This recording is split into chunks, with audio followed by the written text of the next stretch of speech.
Depuis la disparition de Maître Yahovi Agboibor, le CAR en perte de vitesse s'embourbe de plus en plus dans une crise de succession sans précédent. Le congrès du 27 mai dernier du Comité d'action pour le renouveau ayant porté à sa tête Yao Daté a vite été qualifié de mascarade par l'ex-secrétaire général du parti, Jean Kissi. Comment est-ce que ce grand parti de l'opposition en est-il arrivé là? Qui pour réparer finalement le CAR?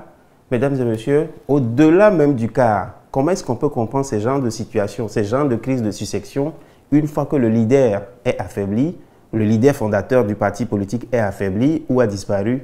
Mesdames et messieurs, bienvenue dans ce nouveau numéro d'Écho du Togo. J'aurai le plaisir de discuter avec quelqu'un que vous connaissez, qui est un habitué de ce plateau, mais qui, j'avoue, depuis ces derniers temps, ne demande plus d'après moi. Anani Sossou, bonsoir. Bonsoir, Roger. Ça fait un zéro. Ça fait un zéro. Parce que tu as peiné déjà même à répondre au bonsoir. Ça fait un zéro. Non, mais en fait, est-ce que je ne demande plus après mon cher ami Roger ou bien Roger a disparu des radars? Alain Sossou, nous allons parler du CAR. Mais figure-toi, ce n'est pas ton CAR que tu as pris pour venir ici. On va plutôt parler du CAR, du Comité d'action pour le renouveau de Maître Yahovi Agboibor. Tout de suite, même quand je parle du CAR, qu'est-ce qui vous est venu à l'esprit quand on parle de ce parti? Mais quand on parle du CAR, ça me rappelle la lutte pour la démocratie, l'avènement de la démocratie au Togo dans les années 90. Vous n'êtes pas sans savoir que Maître Yahovi Agboibor a joué un rôle crucial. Déjà même avant 1990, vous vous en souvenez, la création de la CNDH, le rôle qu'il avait joué. Déjà en 87, je vous rappelle Comité national des droits de l'homme. Voilà. Déjà en 87, je vous rappelle, 87-89, déjà Agboibor était un député déjà qui avait siégé à l'Assemblée nationale du Togo. Et c'est à partir de ces moments que l'idée était venue de créer la Commission nationale des droits de l'homme. Et c'était à son actif. Cette victoire qu'on a eue, surtout quand il s'était agi des violations massives des droits de l'homme au Togo. Donc, lors de l'avènement de la démocratie, on a vu tout ce que Maître Agboibor a pu faire dans déjà la défense des étudiants Logo-Dossoui et Doglo-Agbenenkor au palais de justice de Lomé, la marche qu'ils ont fait sur la présidence de la République, et puis par la suite la création du KTR, le comité d'action contre la torture et le régionalisme. Donc ce sont des actions qui ont collaboré à la popularité de Maître Agboibor au Togo à l'époque. Et lors de la conférence nationale, nous avons vu également le rôle de médiateur qu'il a su jouer. Parce qu'il y avait beaucoup de clans qui étaient à la conférence. Il y avait le clan des Vatanguer qui veut faire un procès, comme ils l'ont fait d'ailleurs, au président de la République de l'époque, Feu Gnassingbé Yadema. Et puis on avait une branche modérée qui était incarnée par Maître Agboibor, qui avait voulu trouver un consensus, que ce consensus puisse être national, que ce consensus puisse aboutir à des résultats probants au sortir de la conférence nationale. Mais le clan des Vatanguer, des venus de France, comme on les appelait à l'époque, a pris le dessus. Et finalement, nous avons vu les résultats catastrophiques qu'on a connus à l'issue de l'élection de Maître Joseph Kakou-Kofigo à la tête de la primature. Et puis la mise en place du ACR, le Haut Commissariat, l'organe qui était l'organe de transition qui représentait l'Assemblée nationale à l'époque. Donc nous avons vu que Maître Agboibor, au-delà du fait qu'aujourd'hui son parti part en vrille, avait joué un rôle non négligeable. On se rappelle également des négociations de Togo Télécom 1, lorsque on avait voulu parler de la limitation du mandat présidentiel, des négociations sur le... Déjà en 2006, après les troubles de 2005, on se rappelle que c'est lui encore qui avait pris la primature. Exactement. Après 2005, les événements malheureux qu'on avait connus, il avait pris la primature et on a connu des résultats mitigés à cette époque parce que le Togo sortait d'une crise profonde Et il fallait vraiment du temps pour que les acteurs se comprennent, se reprennent et essayer de faire aboutir le processus de démocratie, de démocratisation de notre pays. Donc, Maître Gbagbo avait joué un rôle important. Donc, je parlais de 2010 lors des négociations Togo Télécom 1, où il avait joué un rôle non négligeable, puisqu'il était question à l'époque d'accorder un autre mandat présidentiel au chef de l'État actuel, le président Faure Gnassingbé, pour que son mandat se limite en 2015. Et les autres n'ont dit pas question. Les autres avaient dit pas question, que son dernier mandat s'achevait et qu'il ne pouvait plus se représenter. La conséquence était là. Le président Faure s'est représenté et une nouvelle constitution a été mise en place qui a maintenant mis le compteur à zéro et le président Faure est à son premier mandat de la nouvelle constitution et il a toute autorité selon la constitution se représenter en 2025. Donc pour Gbagbo, c'était vraiment un grand homme.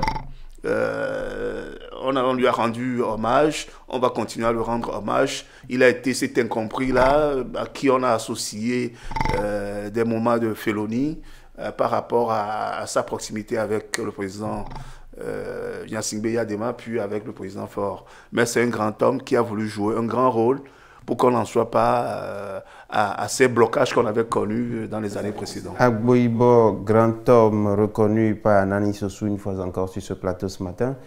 Gbagbo, un grand homme ayant créé un grand parti, le CAR. Je rappelle aux téléspectateurs que le parti, le CAR, est le seul parti à avoir gagné des élections reconnues par le régime en place. Je parle des élections d'après la conférence nationale de 94. De 94, les élections législatives, ça il faut le reconnaître. Eh bien, on a parlé du grand homme, parlons du parti, le CAR à présent. Est-ce que c'est toujours un grand parti? Le CAR reste un grand parti. Si les héritiers, j'allais dire, de Maître Gbagbo savent respecter la mémoire de ce grand homme dont je viens de parler tout à l'heure, en l'occurrence Maître Gbagbo. Le CAR reste un grand parti. Okay. Vous venez de le souligner à l'instant qu'au sortir des élections législatives organisées à l'époque par Maître Kofigo, en 1994, le CAR était le grand gagnant de ces élections. Et à l'époque, la Constitution disait que le Premier ministre devrait être nommé dans la majorité. Le problème avec Edem Kodjo, dans la majorité parlementaire. Et le CAR étant le grand gagnant de ce scrutin à l'époque, n'a pas su s'entendre. Maître Gbagbo n'a pas su s'entendre avec Edem Kodjo. Edem Kodjo avait justement sorti cette histoire de parti charnière. Et finalement, comme il faisait beaucoup plus le jeu du général Eyadema à l'époque, il a été nommé Premier ministre. Et ce qui s'est passé, c'est que les divergences, les égos et le leadership au sein de l'opposition ont fait en sorte que Eyadema avait repris de la main sur ces élections qui devraient permettre d'avoir une bonne transition politique pour qu'il y ait une alternance politique à la tête de l'État. Ce qui n'a pas été vraiment le cas et c'était vraiment malheureux. Edem Kodjo ayant été nommé Premier ministre, le CAR de Maître Gbagbo a tout fait pour lui mettre le bâton dans les roues pour qu'il ne réussisse pas sa mission à la tête de notre pays. Et malheureusement, Eyadema a tout repris. Donc le CAR demeure toujours un grand parti. Parce que n'oubliez pas, le surnom qu'on donnait au CAR à l'époque, c'est le parti des déshérités. Avec ce slogan, les Togolais se sentant délaissés pour compte ont adhéré massivement aux idéaux du CAR, c'est-à-dire la redistribution des richesses, la justice sociale, le partage des biens, la démocratie, la bonne gouvernance, l'alternance politique à la tête de l'État. Et n'oubliez pas qu'à l'époque aussi, il y avait beaucoup de problèmes au niveau des problèmes fonciers. À l'époque où il y avait eu des troubles dans les plateaux, où on avait dit qu'il y avait des immigrés venus du Nord qui occupaient des terrains, et puis ça a créé vraiment des troubles à l'époque. Donc, Maître Gbagbo avait fait sien ces genres de problématiques. Et ce sont des problématiques qui recevaient l'adhésion populaire. Ce qui a fait que, à l'époque où même on disait que le Nord était le fief réservé au général Eyadema, Maître Gbagbo a quand même su tirer son épingle du jeu en arrachant même des députés qui sont du Nord, qui étaient membres du CAR. Donc, Anani Sossou, oui. comment est-ce que de ce grand homme de ce grand parti, le CAR se retrouve aujourd'hui dans une situation chaotique. On veut comprendre. Oui, mais bon, c'est pas une question du CAR seul. Hein.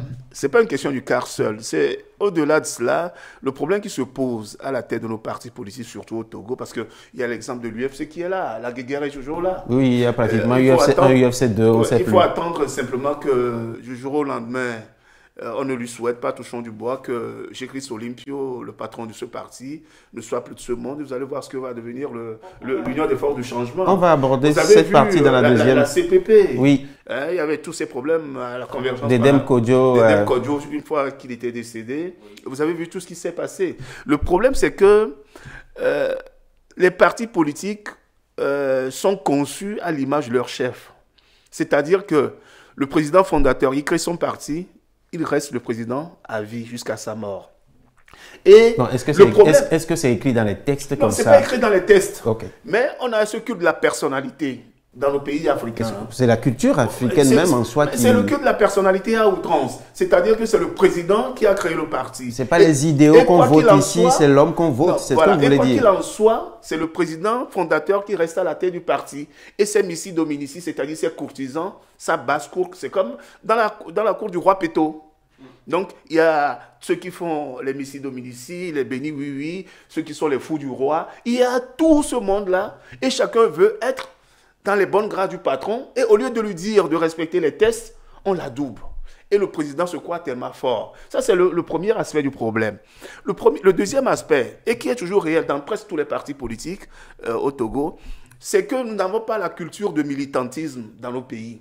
C'est-à-dire qu'on adhère à un parti, pas pour apporter une contribution au parti, mais pour bénéficier du parti. C'est-à-dire que les militants sont là, ils ne font pas de cotisation. Comment est-ce que le parti va vivre? Donc, ce qui veut dire que toutes les dépenses liées au parti se résument au seul président fondateur. Et comme c'est le président fondateur qui sort l'argent de sa poche, qu'est-ce qu'il se dit? Il se dit, c'est mon parti, c'est moi qui le finance, j'en fais ce que je veux, j'élis qui je veux, à la tête de telle commission, bien de tel aspect, de tel département que je veux. C'est ça aussi la problématique qui se pose dans nos partis politiques. Quand vous voyez, la plupart de nos partis politiques aujourd'hui, que ce soit honnête, que ce soit au CAR, que ce soit au FDR, que ce soit à l'UFC, que ce soit dans tous les partis à bâtir, etc. Ce qui se passe, c'est que les financements se limitent au seul président des partis. Ce sont eux qui ont la bourse, ce sont eux qui sortent l'argent. Il n'y a pas cette notion de militantisme qui fait que chaque fin de mois, les membres qui ont les cartes des partis puissent cotiser pour nourrir le parti. Il y a quand même des cotisations au sein des partis. On peut peut-être comprendre que c'est pas à la hauteur de... On peut peut-être comprendre que c'est pas à la hauteur de... Donne-moi des exemples. J'en discutais la dernière fois avec un président de parti, en l'occurrence M. Djiritama, il a résumé très bien la situation, que tout se limite. En dehors maintenant des partis qui ont des représentants à l'Assemblée nationale, ou bien qui ont des représentants au niveau des communes, où ils doivent donner une quote-part pour la gestion du parti. Les partis extra-parlementaires, ou bien les partis qui n'ont aucun représentant, ne font pas ils n'ont pas d'action sur le terrain. Ils ne font pas de mouvement sur le terrain. Donc, ceux qui ont peut-être 2-3 députés à l'Assemblée nationale, ce sont les députés qui donnent peut-être 10, 15, 25% de leurs émoluments au parti. Mais est-ce que cet argent-là peut suffire pour drainer du monde ou bien pour faire des actions, bien, ne serait-ce qu'en termes de formation sur toute l'étendue du territoire national. Si je vous comprends bien, vous voulez dire que les partis de l'opposition qui se battent pour l'avènement de la démocratie ne sont pas aussi démocratiques en soi, en leur sein? Non, est-ce qu'ils ne sont pas démocratiques? La question, elle est vous expliquez... La question, elle est complexe, Roger. Non, mais enfin, j'essaie juste de peindre le tableau. Vous expliquez que le président considère que c'est son affaire, quelque part, c'est son business, et c'est géré comme une épicerie privée. On ne dirait pas ça. Il y a quand même le parti a quand même une charte, le parti a un règlement d'ordre intérieur. Qu'on ne respecte pas forcément à vous entendre parler. Oui, mais est-ce qu'on ne respecte pas forcément? Non, mais vous avez dit qu'il y a des gens qui adoubent au prix du mépris des textes. C'est une cour. Et puis quand on va, par exemple, au congrès du parti, qu'est-ce qui se passe? Le président se déclare candidat, mais qui va contredire le président? Vous avez vu, à la tête du CAR, comme il s'agit effectivement du CAR, il y avait une succession à la tête du CAR. Très bien. Entre-temps, Maître Agbouibo était parti. Maître Agbouibo était parti. Maître Agbouibo a pris le parti. A pris la tête du parti. En 2016, Maître Agbouibo est revenu. Pourquoi est-il revenu? Je veux comprendre. C'est ça, il y avait des bisbilles qui disaient que... Parce que Maître Apévon, profondément, était un réformateur. Parce qu'il ne voulait plus qu'il y ait surtout de la personnalité qui voit au-delà du président fondateur qu'il ne peut pas y avoir une succession digne de ce nom. Donc, il a voulu réformer le parti. Et comme il y a toujours une guéguerre au sein des instances politiques des partis, il y en a qui se sont dit, ben non, mais c'est pas de cette manière-là que Maître Agbouibo conduisait le parti. Okay. Maître Apévon, lui, voulait écarter telle obédience, tel courant, et puis pour conserver tel autre courant. Donc c'est de là qu'est venue la guerre au sein même du CAR, qui a fait en sorte que Maître Agbouibo ne s'est pas entendu avec Maître Apévon. Et dans ça, vous allez voir que ce sont les membres du comité politique du parti qui ont créé cette situation de dichotomie entre le président sortant, qui est le président d'honneur d'ailleurs, puisque quand il était parti, on l'a nommé président d'honneur du parti, et le président en fonction. Donc il y a cette dichotomie qui ont fait que l'un, ne pouvant pas supporter les desiderata du président fondateur, a voulu s'éclipser. Il s'est éclipsé en créant les FDR, les formes démocratiques pour la République. Vous voyez? Donc, ce sont des problèmes qui sont beaucoup plus complexes. Et ça tourne autour des personnes. Et justement, pour revenir à la question que tu me posais tout à l'heure, c'est quand même un peu dommage que des partis politiques de l'opposition, qui ont tendance à toujours crier à l'alternance, à la démocratie et à la succession à la tête des institutions de notre pays, étatiques de notre pays, puissent ne pas respecter au sein même de leur parti cette démocratie tant voulue. Bon, ils vous diront qu'il y a des problèmes aussi au sein du parti UNIR. Mais non, mais voilà, il y a des problèmes au sein du parti UNIR, dans tous les partis. Comme quoi, dans tous les partis, il y a des problèmes. Dans tous les partis, il y a toujours des courants, même dans les grandes démocraties, hein, que ce soit aux États-Unis avec Trump et les différents courants au sein des républicains, que ce soit même actuellement avec les démocrates qui pensent que Joe Biden n'est pas à la hauteur, qui descend plutôt le pays, que ce soit même au niveau du parti En Marche de Macron. Il y a différents courants qui sont toujours là, mais ce qui doit prévaloir, c'est le respect des tests que le parti s'est lui-même doté. Si un parti se dote de tests viables, il faudra que ces tests-là soient respectés. Et on ne peut pas comprendre aujourd'hui que des partis politiques d'opposition qui sont en lutte, comme ils disent, pour l'alternance à la tête de nos États, puissent ne pas respecter l'alternance au sein de leur parti politique. Sinon, ils font finalement le jeu des partis au pouvoir. Puisque le président, il est là, et c'est au sein de son parti qu'il est toujours élu. Mais donnez l'exemple au niveau des partis politiques de l'opposition. Mais avant même d'arriver au cas, il y avait des problèmes à l'ANC. Qu'est-ce qui se passe au niveau de l'ANC avec Oro Akpo Chanyao? Mais il a voulu revendiquer des choses, mais qu'est-ce qu'il a été fait? Il a été viré du parti. Il en est de même des membres de la diaspora qui sont de l'ANC qui ont été virés la dernière fois du parti. Et pourquoi? C'est parce que le président ne veut pas de dysfonctionnement au sein du parti, qui ne veut pas écouter d'autres sons de cloche, qui veulent peut-être mieux faire, avancer le parti. Donc c'est ça le problème au niveau de nos partis politiques en Afrique en général. D'accord, je voudrais quand même qu'on revienne au cas du CAR, parce qu'on ne l'a pas encore quitté. Dites-moi, est-ce que quand on voit ce qui arrive aujourd'hui, est-ce que le retour de Maître Yaovi Agbouibo en 2016 n'a pas contribué à créer la situation chaotique que le CAR vit aujourd'hui? Mais vous avez pu constater que depuis le départ des FDR, parce que les Maître Apévon aussi était parti avec les têtes pensantes, avec certaines têtes pensantes au sein du parti, qu'il est parti créer un autre parti. Est-ce que ça affaiblit le CAR ou ça ne l'affaiblit pas? Imaginez par exemple un certain docteur James Samaglo, qui a quitté le CAR. Qui est le maire de la commune Golfe 2 actuellement, qui est parti avec Maître Apévon pour créer un autre parti politique. Maître Apévon, l'une des têtes pensantes du parti, qui est parti aussi du CAR. Et nous avons d'autres personnes comme Zeb Kouété et autres. Cette dynamique-là qui est partie. Mais ça ne peut qu'affaiblir le CAR. Même si, entre-temps, Jean Kissi et Togui Dagban. Est-ce que Jean Kissi, cet homme influent hier au CAR, est-ce qu'il a toujours cette influence aujourd'hui, selon vous? Mais vous avez vu vous-même les dissensions au sein du CAR aujourd'hui. Il y a Yao Daté qui se dit, c'était l'ancien directeur de cabinet de Maître Agboiba, qui s'est dit que Maître Agboiba avait laissé des consignes. Et Jean Kissi aussi, d'après ce que j'ai entendu, dit aussi que Maître Agboiba avait laissé des consignes. Le problème, c'est a même appelé à ne pas tenir ce congrès-là. Exactement. Le problème, c'est qu'on ne veut pas respecter les tests des partis politiques. Il y avait un comité de normalisation qui avait été mis en place au niveau du CAR.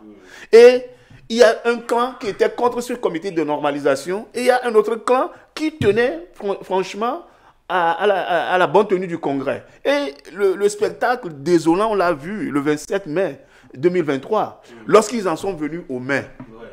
Ils en sont venus aux mains. C'est un spectacle vraiment ahurissant pour un parti politique comme le CAR. Aujourd'hui, le retour de Maître Agboiba n'a rien arrangé au CAR. Bien au contraire.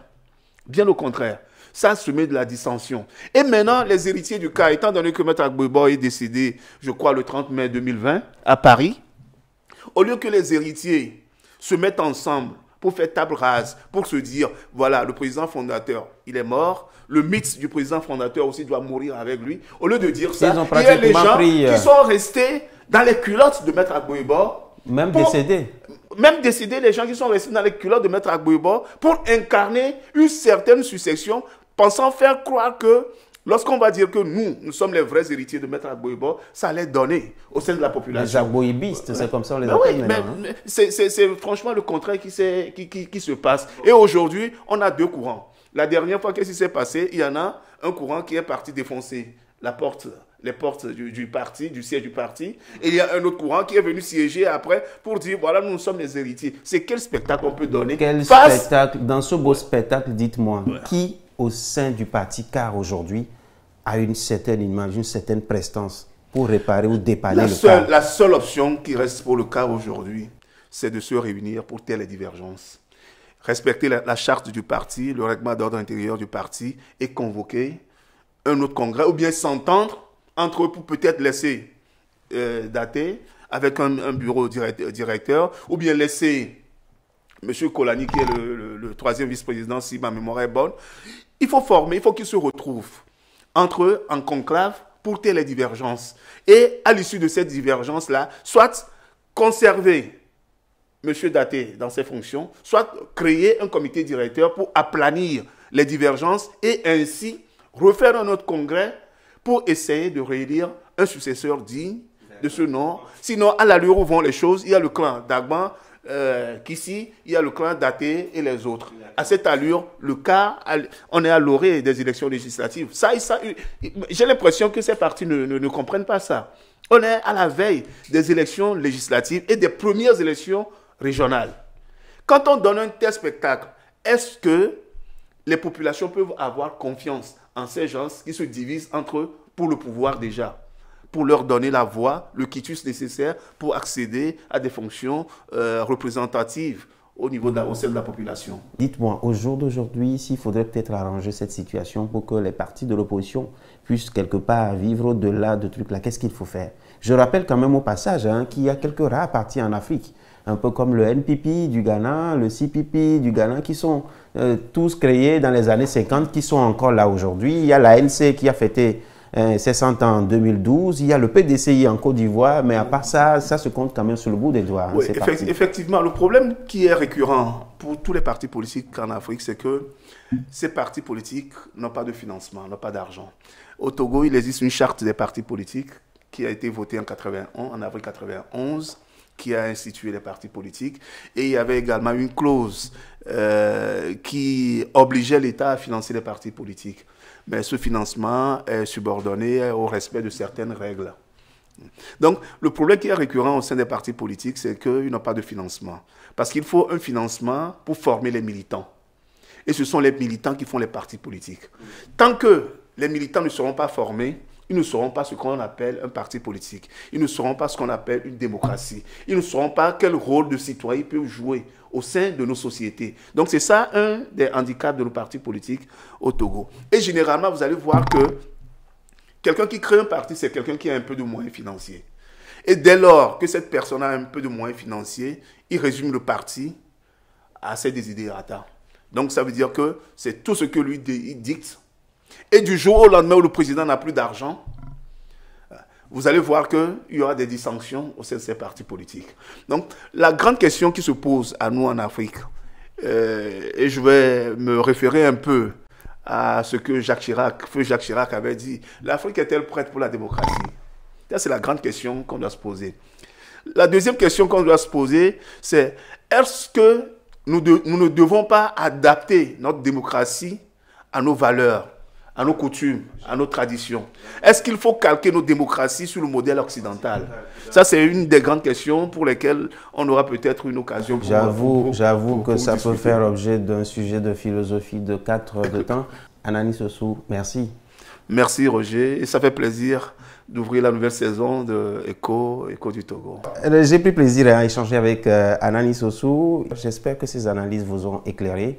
Pour ma part, c'est un plaisir de vous retrouver sur Vox Africa, comme je sais bien le dire, la voix d'une Afrique fière.